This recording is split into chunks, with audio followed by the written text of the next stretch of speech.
오늘 수요 예배 우리에게 주신 하나님의 말씀은 고린도전서 4장 6절서부터 13절까지 말씀입니다. 먼저 성경 목록하겠습니다.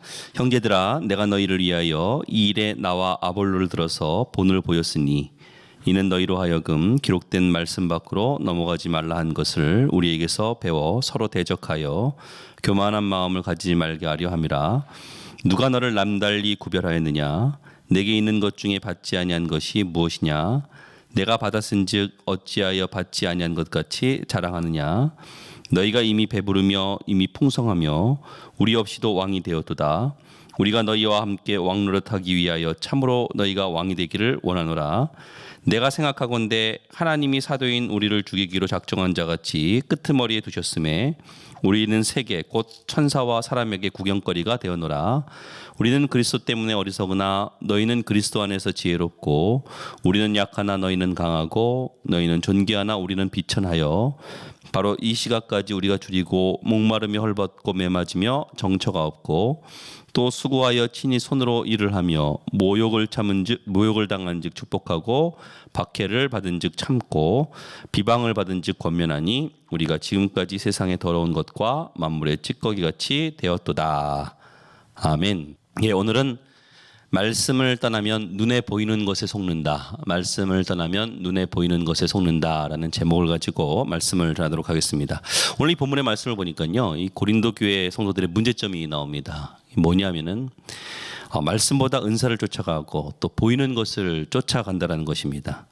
지금 이 시대와 비슷한 것 같지 않습니까? 지금 보니까 이 시대의 특징이 뭐죠? 눈에 보이는 것을 쫓아다닙니다. 저는 요새 코로나 바이러스로 인해 가지고 모여서 함께 예배드리지 못하고 비대면 예배를 드리지 않습니까? 근데 이 코로나 바이러스가 꼭 우리에게 나쁜 영향만 준 것 같지는 않습니다. 좋은 점도 준 것 같아요. 그 중에 몇 가지가 있는데, 첫 번째는 공기의 질이 좀 좋아진 것 같아요. 공기. 맑은 하늘들이 이게 좀 종종 보입니다. 또 하나는 뭐냐면은, 여러분, 우리가 그전까지는 보이는 것 너무 쫓아다니지 않았습니까?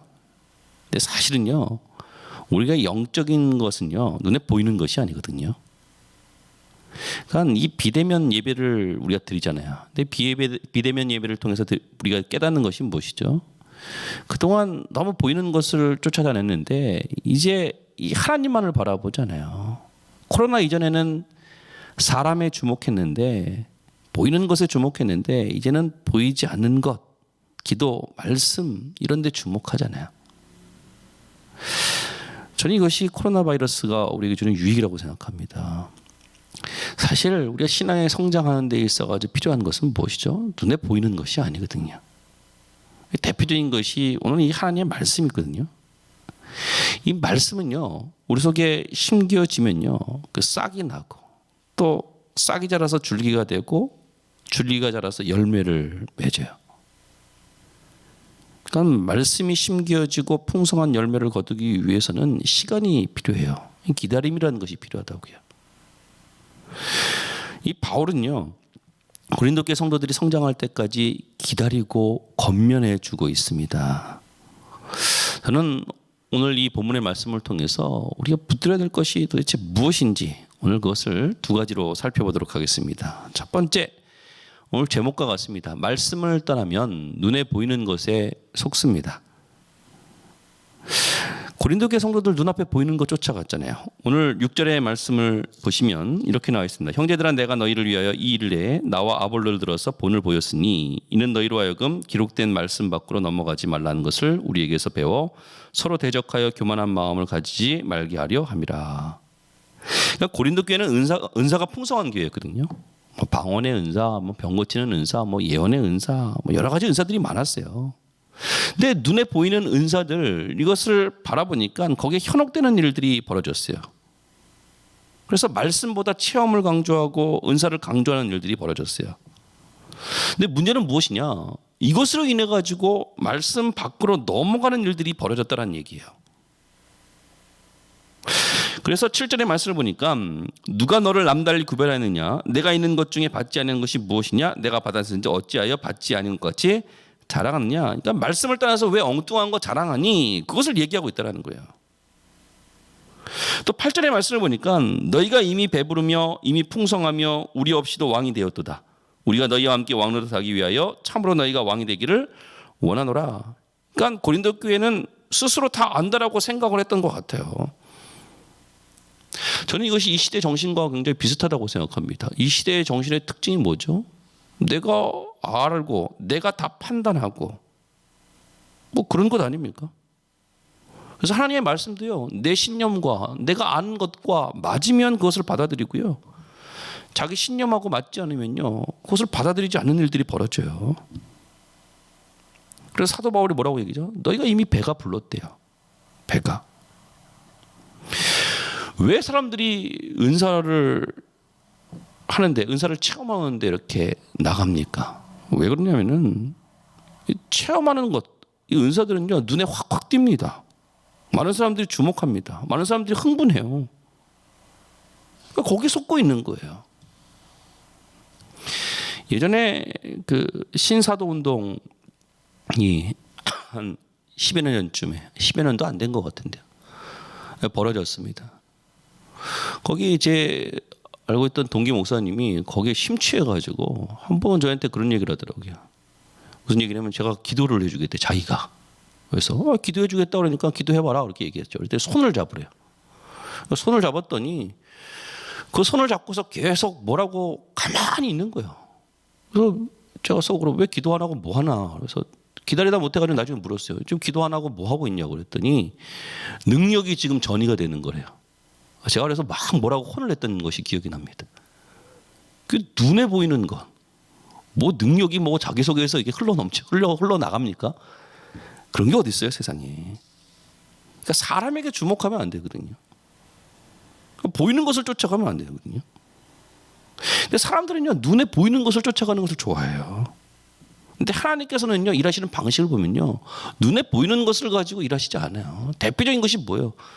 오늘 하나님의 말씀이라고요. 하나님의 말씀. 하나님의 말씀이 우리에게 일하는 방법을 보면요, 말씀이 우리의 마음밭에 떨어집니다. 그리고 말씀이 자라나고요, 그 말씀이 자라나는 것을 통해서 우리의 인격이 변화되고요, 또 그것을 통해서 열매가 드러나기 시작해요. 여러분, 말씀이 우리 속에 들어올 때는요, 저는 그런 생각이 들어요. 작은 터치와 같아요. 우리의 마음을 때로는 어루만지기도 하고요, 위로를 주기도 하고요. 그래서 이 말씀들이 우리의 마음밭에 떨어져서 우리의 마음에 단단했던 이런 껍질들을 하나하나씩 깨트리는 거예요. 이 터치는요, 저는 그래서 해요. 터치가 크면은 사람은요 위협을 느껴요. 우리가 사랑을 했을 때를 기억을 하면요, 사랑은요 항상 위협적이지가 않아요. 가짜 사랑이 위협적이지. 한번 예를 들어 볼까요? 어떤 남자가 여자를 소개받았습니다. 근데 만난 지 2번밖에 만나지 않았는데 상자를 하나 주면서 선물이야 그러고 상자를 주는 거예요. 그 여자분이 상자를 열었더니 다이아몬드가 박힌 반지가 들어있어요. 다이아 1kg짜리. 여러분, 이것을 사랑이라고 얘기할 수 있습니까? 이거는 위협이죠. 이 반지 앞에 굴복하라는 것 아니에요. 정말로 내가 사랑하면요 조심스럽게 접근을 합니다. 예수님의 사역을 한번 보십시오. 예수님은요 항상 위협적으로 접근하시지 않았어요. 작은 터치로 접근하셨어요. 조용히 기도하시고, 또 오병이의 기적을 베풀었을 때 사람들이 자신을 왕으로 삼으려고 했을 때 그것을 피해서 산으로 가시고, 또 때로는 나사로가 죽었을 때요 그것을 보고서 그 앞에서 우시기도 하셨어요. 그러니까 예수님은 항상 우리에게 다가오실 때 작은 터치로 다가오셨다고요. 하나님의 말씀이 우리 속에 임하면요 인격이 변화되고요 작은 터치로 나아가게 돼 있어요. 기독교 교육학의 대가인 하워드 핸드릭스라는 사람이 있습니다. 이 사람이 삶을 변화시키는 가르침이라는 책에서 자기가 예수 믿고 목사가 되었던 이유를 설명을 해요.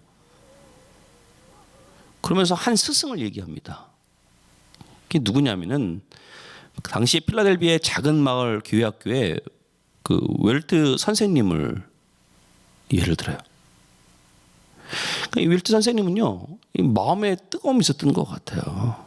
그래서 교회에 가가지고 요청을 했어요. 아이들을 가르칠 수 있도록 좀 선생님으로서 삼아달라고. 그랬더니 교회 학교 부장 선생님이 굉장히 난처했어요. 왜냐하면 웰때 학력이 초등학교밖에 나오지 못했거든요.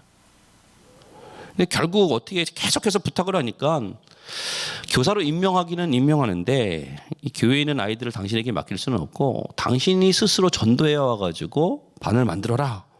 그렇게 얘기했어요. 그래서 이 윌트가 거기에 대해서도 또 감사하고 길거리에서 아이들을 불러 모으기 시작했어요.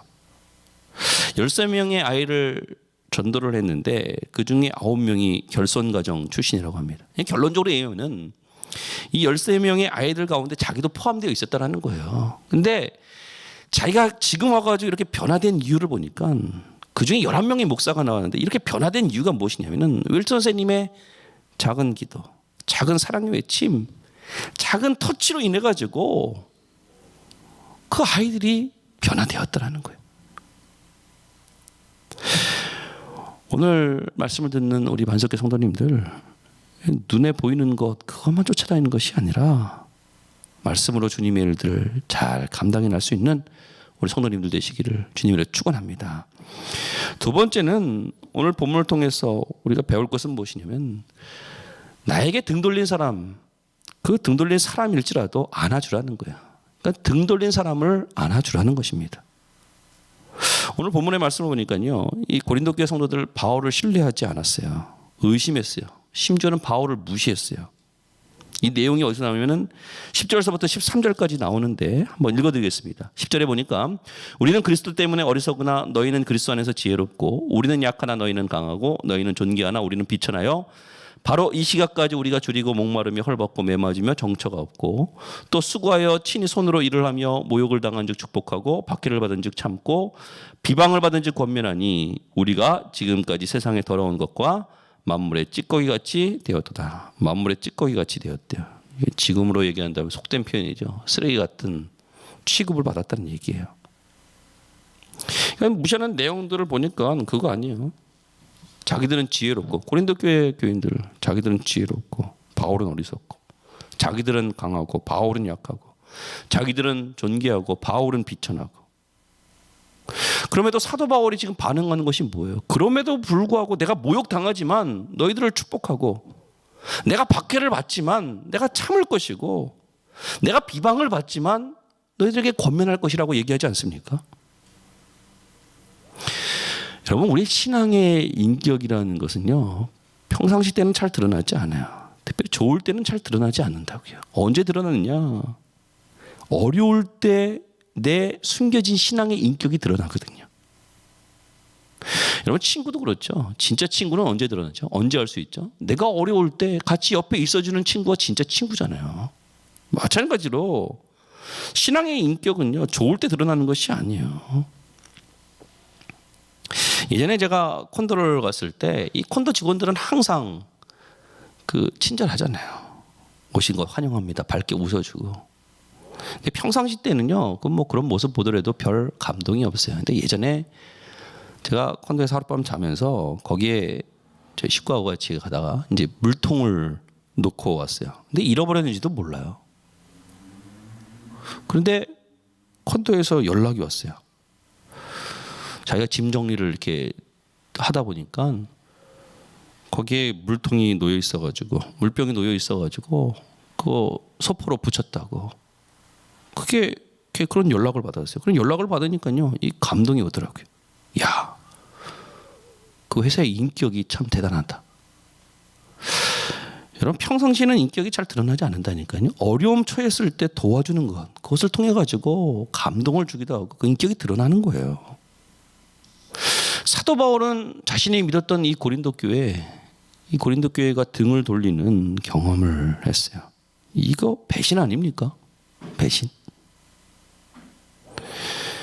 고린도 교회 교인들은요 사도 바울 배신하면 안 돼요. 등 돌리면 안 돼요. 바울 때문에 믿었잖아요. 바울의 눈물로 자란 사람들 아닙니까? 근데 등 돌렸어요. 그럼에도 불구하고요 바울은 등 돌린 고린도 교회 교인들을 향해서 그들을 안아주고 있어요. 이게 사랑이고 이게 인격이에요. 예수님도 그렇게 하시지 않았습니까? 예수님도. 제자들 다 등 돌린 사람 아닙니까? 다 예수님 부인하고. 근데 부활의 주님 그들을 다 찾아가서 그들을 다 안아주세요. 품어주십니다. 저는 주님의 일을 하는 것은 이렇게 생각해요. 우리가 노력으로 열심히 한다. 물론 이것도 중요하겠지만 인격으로 하는 거예요. 인격.